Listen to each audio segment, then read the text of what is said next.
Hi everybody, it is Monday, February 14th, Valentine's Day. I have not made an update since I was, I think, 39 weeks pregnant.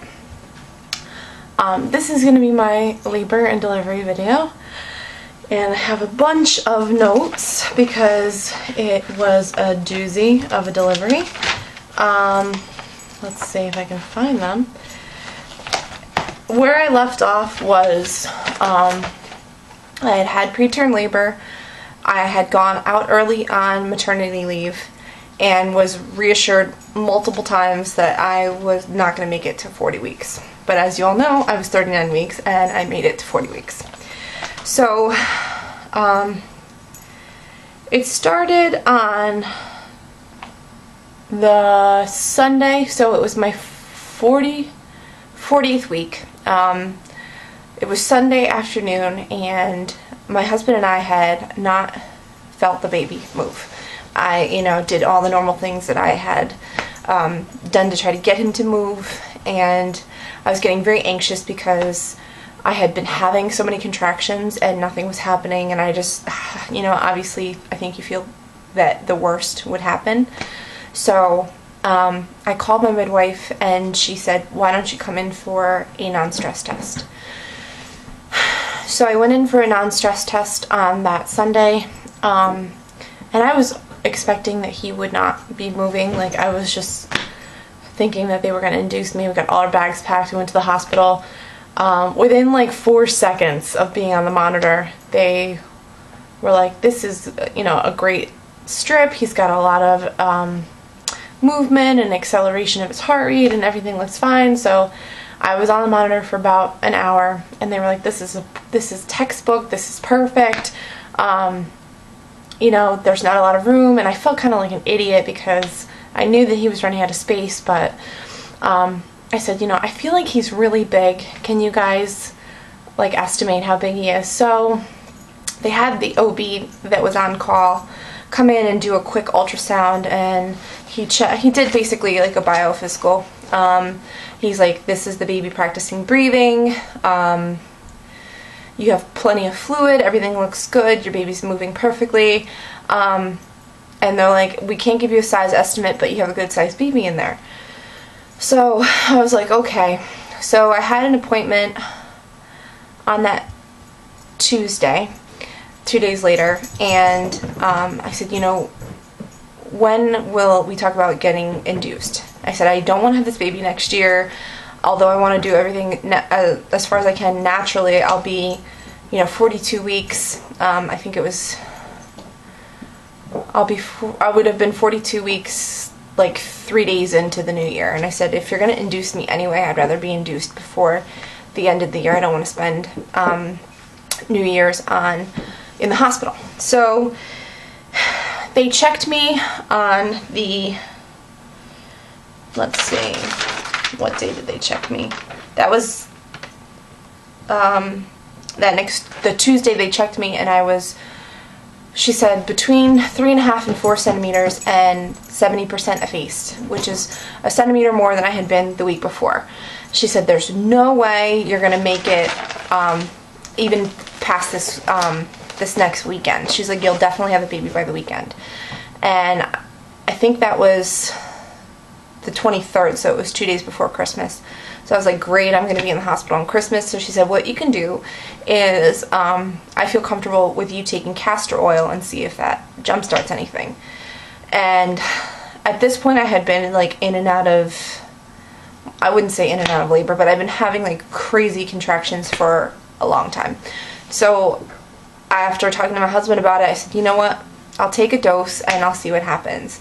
So I took a dose that night, and she's like, if you take the castor oil, I'll see you tonight. Well, I took the castor oil. It really wasn't that bad to take, honestly. I just shot it down and then had a little bit of grape juice afterwards, but that's besides the point. I took the castor oil and nothing really happened. I had contractions more regularly than I had been having them the couple weeks before, but nothing ever picked up in intensity or regularity. I mean, they were about every 4 minutes apart for about 3 hours, so I was getting kind of excited, but they didn't really hurt that badly. So I knew that it wasn't going to be any point to going into the hospital.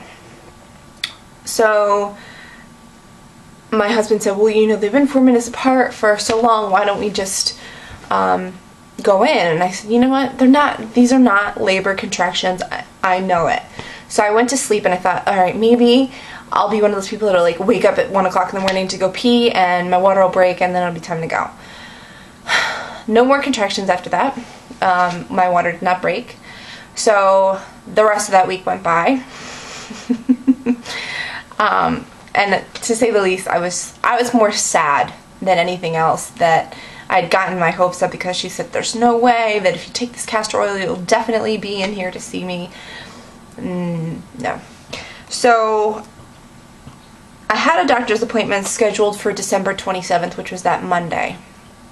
And the midwife said, we're going to do an ultrasound on Tuesday to guesstimate the size, and we'll go from there. So on a Monday, we had a huge snowstorm Sunday night into Monday. So they rescheduled my appointment for Tuesday, and I had an ultrasound on Tuesday. So I went to my ultrasound on the 28th at 11 a.m. and I knew that the baby was big. I could just tell.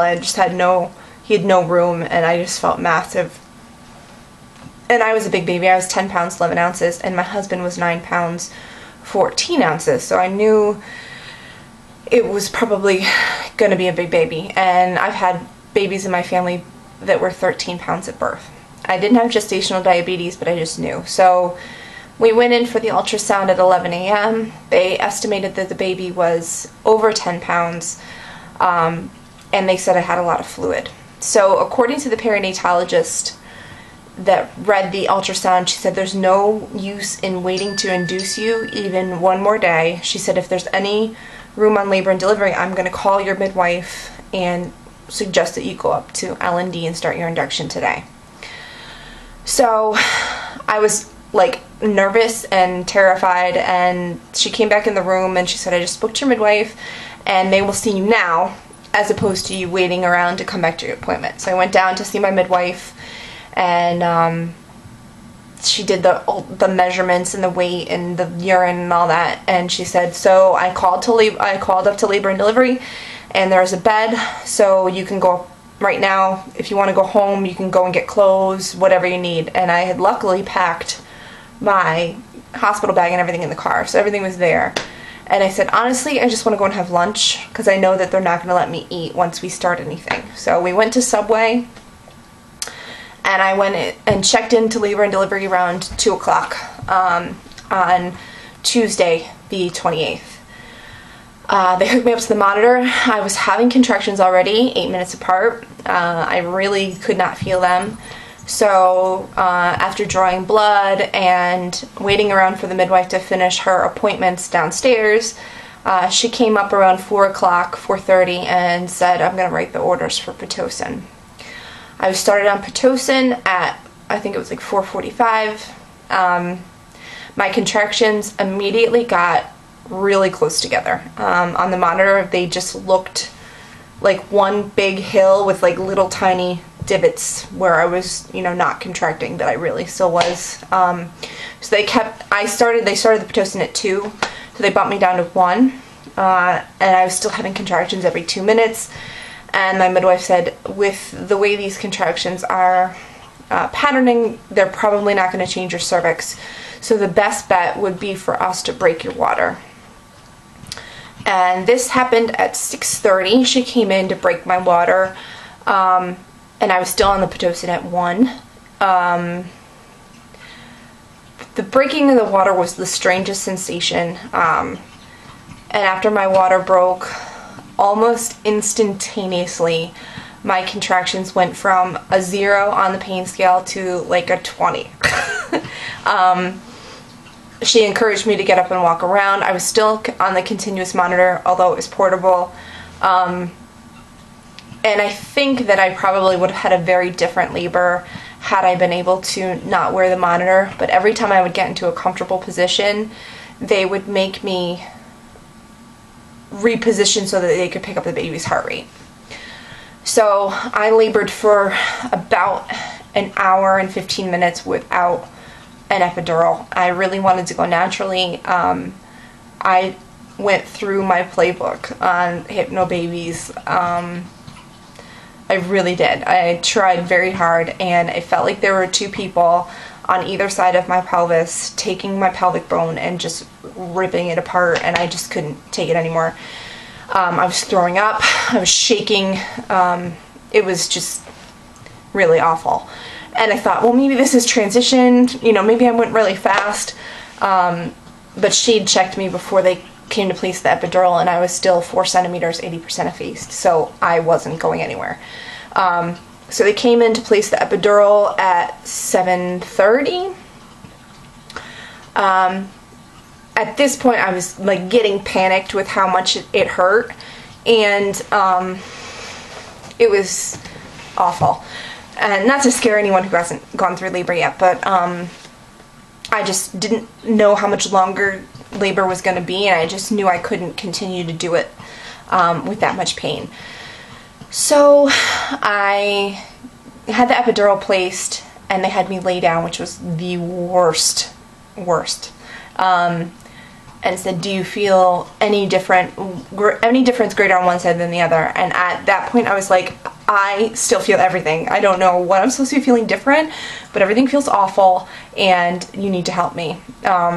So he's like, can you wiggle your toes? I'm wiggling everything. I'm getting ready to jump out of the bed because laying down was like the worst possible position for all these contractions I was having. My contractions were 2.5 minutes apart, lasting 90 seconds. So I only had like 30 seconds of rest in between contractions, and that was not enough. So he had me lean over again, and the position to be in when you're 41 weeks pregnant plus and having to lean over and tuck your chin in was just ungodly. And he placed the second epidural, and I finally got some relief. And everyone had told me, like, you know, once you get the epidural, everything feels great. And to be honest with you, that was not my experience.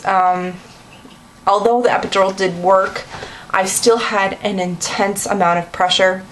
And I know you feel pressure, but I felt like this was it bordered on more than pressure. It was slightly painful, but it was much more tolerable than without the epidural. So let me just pause this. I'll go for part 2.